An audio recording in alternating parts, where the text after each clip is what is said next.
Voltamos com o Jogo do Poder, agora com a participação do candidato ao Senado pelo DEM, ex-prefeito César Maia. Boa noite, prefeito. Boa noite, Ricardo. Muito obrigado pelo convite. Acho que é uma iniciativa da CNT, do Jogo do Poder, muito importante na campanha eleitoral, democratiza, dá acesso a todos, numa campanha que a cobertura é mais do governador e do presidente. Muito obrigado a senhora, o senhor, por estar conosco aqui, conversando sobre as questões básicas do nosso Estado. Candidato, o Senado representa os 26 estados da federação, representa o Distrito Federal. Bom, partindo desse entendimento básico, que tipo de contribuição efetiva, prática, o senhor que já foi prefeito do Rio, deputado federal, pode dar ao nosso Estado? Para mim, outro dia, o presidente Lula dizia no panorama político do Globo que, para o presidente, um senador vale 3 governadores. Porque o Senado tem 81 senadores. A Câmara de Deputados tem 513 deputados. O jogo básico do poder se dá no Senado. O senador tem funções fundamentais. A primeira, são 3 senadores por Estado, é representar a federação, portanto, seu Estado e cada um dos 92 municípios do Estado do Rio, suprapartidariamente. Seu gabinete tem que estar aberto. A segunda função também está na Constituição, que é o artigo 52, que fala das competências exclusivas, privativas dos senadores. E a primeira delas é julgar o presidente da República, se houver um processo contra ele, nomear os ministros do Supremo Tribunal Federal, nomear os diretores do Banco Central, que tratam da inflação, nomear os embaixadores do Brasil, o Procurador-Geral da República, aprovar ou não os empréstimos internacionais, tratados internacionais. E a terceira função é política.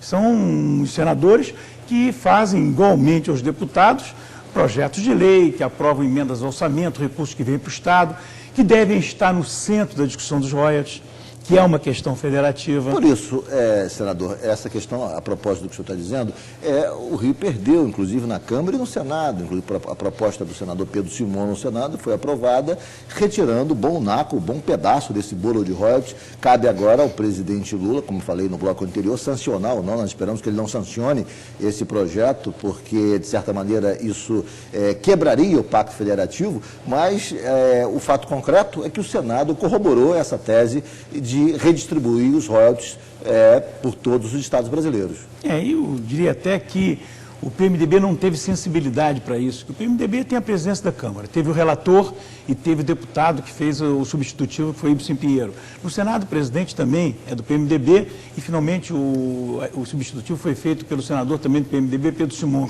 Faltou um pouco de prudência, porque o ideal é que se deixasse essa discussão final do Senado para depois das eleições. Mas a palavra do presidente Lula, que diz que vetará depois das eleições. Eu acredito piamente na palavra do presidente e a próxima legislatura, portanto, os próximos deputados e senadores vão tratar disso. Tratar num bom momento, que é o início de legislatura, que não tem eleição no mesmo ano. É difícil para um deputado de Mato Grosso, um deputado de São Paulo, do que seja, estar discutindo uma lei que dá recurso para os municípios, quer saber lá se é uma coisa que avança sobre os nossos direitos. Agora, eu acho que o direito adquirido do Estado do Rio vai ser mantido. Mas para frente, o pré-sal, aquilo que vai se explorar, já há uma perda. Porque a participação especial termina.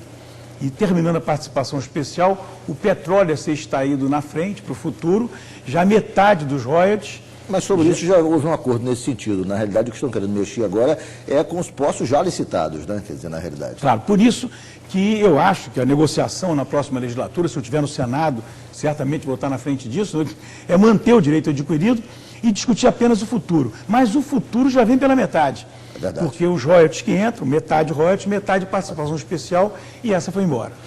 Candidato, o senhor tem sido alvo de críticas de seus adversários. A sua administração à frente da Prefeitura do Rio, volta e meia, é citada de maneira bastante ácida por seus oponentes políticos. E citam a Cidade da Música como exemplo de desperdício de dinheiro público. Como é que o senhor recebe esse tipo de crítica e como é que o senhor se contrapõe a essa crítica feita pela maioria de seus oponentes? Olha, Ricardo, isso é uma boa questão. Eu, outro dia, fiz uma pesquisa grande no Rio de Janeiro e perguntei se o Ike Batista doasse a Cidade da Música, qual era a sua opinião? Todo mundo a favor. O Rio é centro cultural do país, é centro da música brasileira, e aí vem Vila Lobos e Bossa Nova e samba e isso, todo mundo a favor. Então o problema não é a Cidade da Música, o problema é o recurso que veio do setor público para a Cidade da Música. 430 milhões eu gastei, mais 50, segundo a auditoria da Prefeitura, terá que ser gasto. E aí eu pergunto, a reforma do Maracanã vai custar, reforma, hein? vai custar 705 milhões de reais. O governo do Estado gastou em propaganda, você sabe que eu não aplico dinheiro em propaganda, né? Isso daí, às vezes, pessoas reclamam, etc. Mas 430 milhões gastou em propaganda. Agora a Prefeitura decidiu, para o embelezamento da área portuária, que vai derrubar a perimetral e vai construir um túnel de 900 metros, R$1 bilhão. Aí tem que se perguntar, o que é prioridade no Rio de Janeiro? É investir em cultura? É a reforma do Maracanã? É o túnel que substitui a perimetral? É o gasto em propaganda? Eu estou convencido que quando a Cidade da Música ficar pronta, falam que vai ficar pronta na metade do ano que vem, o Rio ganha um grande equipamento cultural, ganha um equipamento inigualável na América Latina, um dos mais importantes do mundo, e vai aplaudir. E os recursos aplicados em cultura vão ser finalmente reconhecidos como tal. E digo mais, grandes empresas querem assumir a Cidade da Música, com seu nome, name rights, como se chama, querem assumir patrocinando, deixando a Prefeitura sem nenhum tipo de gasto para a manutenção e para o funcionamento. Candidato, o senhor, obviamente, além de político, é um grande observador da cena eleitoral nacional e regional. Qual é a sua avaliação sobre a sucessão presidencial? Que tipo de avaliação o senhor tem, dado que, de acordo com a última pesquisa do Datafolha, o candidato apoiado por seu partido, o candidato da sua coligação, José Serra, já se encontra defasado em 20 pontos em relação à candidata do PT, Dilma Rousseff?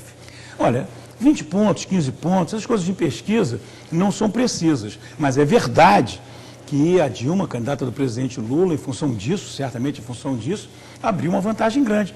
Isso muda o tipo de dinâmica da eleição. Você tinha uma dinâmica até 40 dias atrás, que era uma disputa pelo primeiro lugar. Agora não. Agora é uma disputa para haver ou não segundo turno. Porque me surpreendeu até, né? A Marina mantém-se ali nos 10 pontos. Ora, depois de 3, 4 programas de televisão, o que mostra que a candidatura da Marina talvez se cristalize aí ou até cresça um pouquinho mais. Olha, ela tem 10, o Serra tem 30, soma são 40.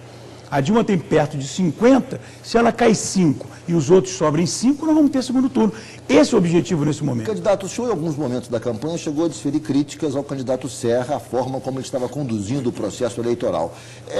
O senhor acredita que o candidato tem errado muito e por isso tenha tido essa queda nas pesquisas, ou o senhor acha que o comportamento eleitoral independe, digamos, dos movimentos da campanha de Serra? Ou seja, o que está acontecendo é a vitória de Dilma e não a derrota de Serra?